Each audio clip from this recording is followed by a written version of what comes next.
There's many techniques when screen printing. Let's talk about some different techniques and go over a few tips and best practices for smooth, successful printing. Some screen printers choose to push a squeegee while others pull. Which is better? The answer is both. It all depends on how you like to print.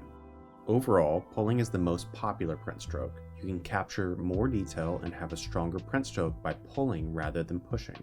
However, pulling is more taxing on your body. Pushing still captures detail and can be beneficial to use during long print runs. Pushing the squeegee is easier on your body and can be useful for long jobs. However, pulling resolves more detail and gives more control over the angle and ink deposit. If you want to pull a squeegee but don't want the strain on your body, try the Easy Grip squeegee. Like we mentioned before, the vertical grips make pulling so much easier. Use whichever method feels best for you. Both are great tools. Now let's print some ink.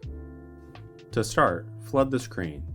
This will pre-fill the stencil and give a better chance of clearing the screen. Raise the screen off the shirt and lightly pull the ink over the entire image area. Don't use too much force. Think of it like spreading peanut butter on bread. You want to cover the bread, but not tear it. Pull the screen down into the print position. Make sure it's completely nested in the registration gate. Grab the squeegee with both hands and do a print stroke. The ink should shear off the screen and transfer to the garment. Once your squeegee is passed over an area, the screen should lift off the garment. The ink should shear off the screen and transfer to the garment. Due to the screen's off contact, the screen should lift off the garment once the squeegee has passed over the image area. If the ink is stuck in the mesh, it could mean a couple of things. The squeegee angle could be too low, the pressure was too light, or there isn't enough off contact. Typically, the issue is with squeegee pressure. Try applying more pressure for the next print stroke. Always make sure to push or pull the squeegee in the same direction for every print stroke. Using both methods in one print can blur the image.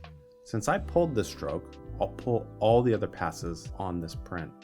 The goal when screen printing is to take a great design and make it look crisp on the garment.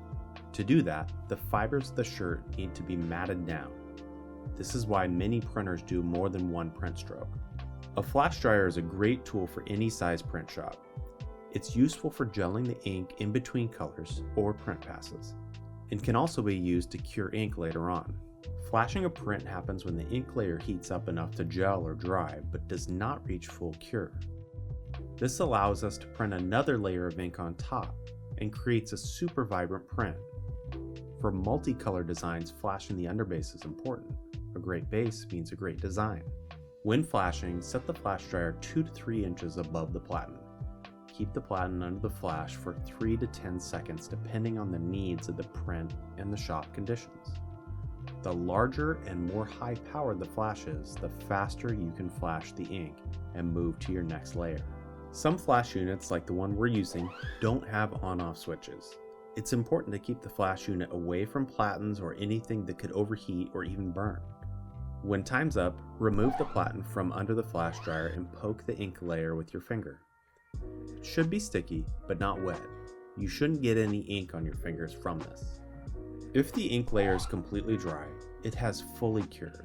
If issues like this arise, raise the flash dryer up a bit to prevent fully curing the ink during flashing.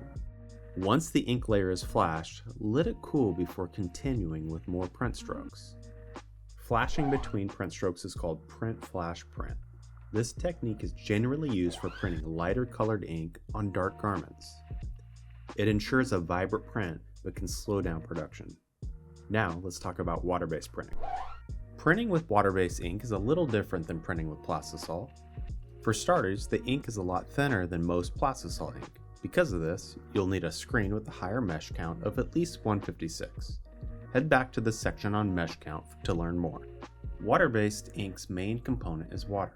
Whereas plastisol ink never dries, water-based ink can evaporate very easily. You'll need to make sure the ink isn't drying in your screen as you print. To start things off, make sure to always flood the image area with ink.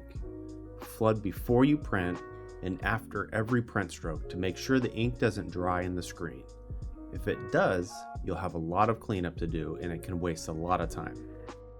Getting the right amount of pressure during water-based print runs can be a little tricky. Water-based inks soak into the garment instead of sitting on top like plastisol, and can show through the shirt if there's too much pressure applied. If you end up with an image on your platen during printing, you're using too much pressure or too low of a mesh count. Need to do a color change? You don't have to burn a separate screen for different colored prints of the same design. We're going to change the white out with black ink in this screen. To do this with plastisol, first card off all ink with an ink spatula or cleanup card. Once that's done, take Supreme Wash and spritz it onto both sides of the screen. Wipe with a rag or junk shirt. Make sure all ink is gone from the screen and clean the squeegee as well. The method is the same with water-based ink, but we'll be using Aqua Wash and water instead of Supreme Wash to get the job done. It's important to print light colors first if you're going to be doing a color change. Dark or opaque colors like black or red can affect a lighter colored ink if not wiped out entirely. Even a little bit of red ink can turn white ink pink. Whether you're printing with plastisol or water-based ink, there's a lot to learn about the basic screen printing techniques. Enjoy the learning process and don't be afraid to make mistakes. Now that we've printed our shirts, let's cure them. Welcome to How to Screen Print with a Kit, the 150 edition. In this free course, I'll be walking you through every step of the process, from darkroom setup to reclaim. I'll be using the Riley Hopkins 150 kit. It has everything you need to start a screen printing hobby or side hustle. Jump in today and get screen printing tomorrow.